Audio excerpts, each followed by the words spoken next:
NRS medical college কলকাতায় এটি অবস্থিত।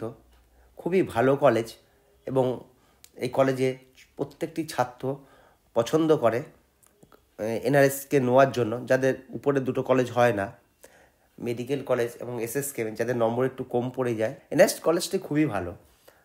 এদের প্রথম যে কলকাতা যে 4-5টা কলেজ আছে প্রায় সকলেই এক, তার মধ্যে একটি হলো এনআরএস।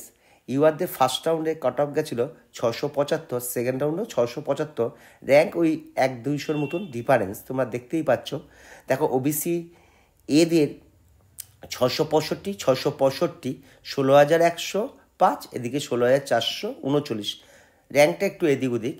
ওবিসি বি দেখো এখান থেকে 2 নম্বর মাত্র কমলো, র্যাঙ্কও 1000 কমে গেল, 16,862, যেখানে ফার্স্ট রাউন্ডে, থার্ড রাউন্ডে আসলো 17,893।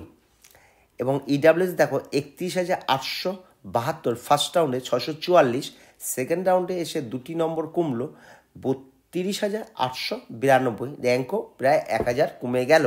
এসসি দেখো 64,105, 612, এবং তৃতীয় রাউন্ডে আসলো 72,528, 605, 7 নম্বর কমে গেল।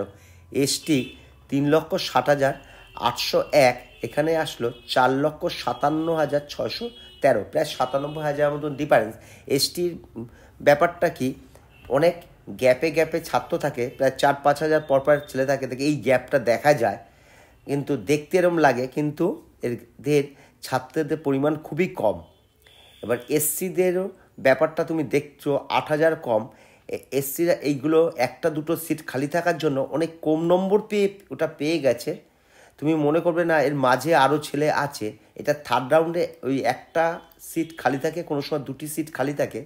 বুঝতেই পারছো থার্ড রাউন্ডে এসসিদের এবছর প্রায় 32টা মাত্র সিট ছিল 25টি কলেজে। অ্যাভারেজ যদি করো একটার একটু বেশি, অর্থাৎ তুমি মনে করছো তুমি 611-তে আছে, 613-তে, 605-এ আছে, 7-এ আছে, 8-এ আছে, এগুলো নাও থাকলেও থাকতে পারে।